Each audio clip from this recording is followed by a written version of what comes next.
I mean, I think one of the kind of reasons for making this film was that in Britain, and I think probably generally in Europe, there seemed to be increasing hostility to the idea of any immigrants to Europe from outside.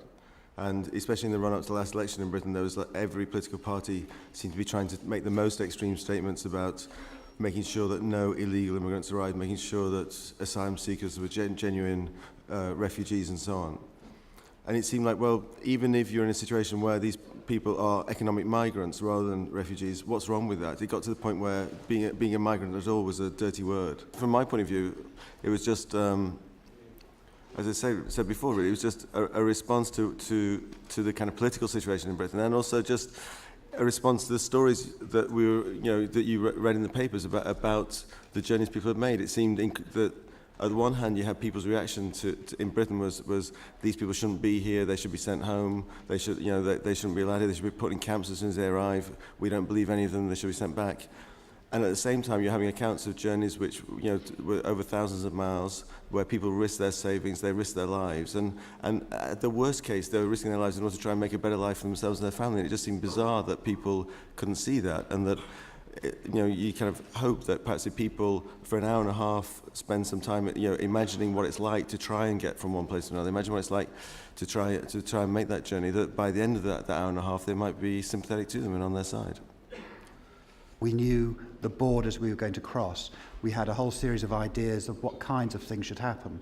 But what was most interesting in that way was, for instance, there was a moment when we were about to cross from Iran into Turkey, and we had the scenes mapped out where our two boys who were being smuggled would be shopped. They'd be sold down the river by their smugglers. When we actually got to this particular village, which was a Kurdish village, the people there were so incredibly welcoming that there was no way we could continue with that strand of story. So that part of the story changed, and it became a little oasis before they went on into Turkey. I think what's interesting about migration is, obviously people leave for various reasons. People want, either because of not being happy where they are, not being able to live where they are, or wanting to be somewhere else. But for all the things you gain, you also lose lots of things as well.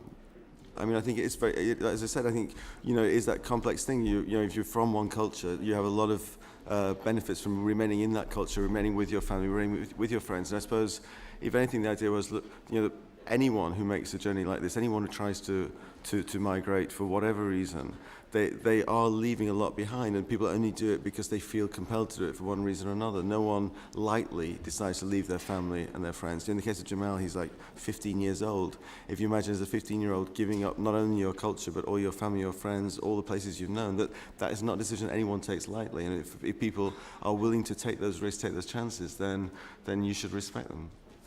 But I mean, I think it's it's not specific to one place. I think in Europe generally there is a incredibly hostile attitude to immigrants from outside Europe. And when we were filming the sequence in Italy for the film, it was March last year, and there were thousands of people were arriving at the time. And I think it was Umberto Bossi said that the Italian Navy should go out and sink any boat that was coming with refugees on it. So I think the attitude of Europeans in general is very hostile. What would be your ultimate aim of this film? Would it be to change prejudices and opinions? Yeah, obviously I'd love my film to change the world. In this world. Thank you very much for being here. Thank you for bringing this wonderful film to us.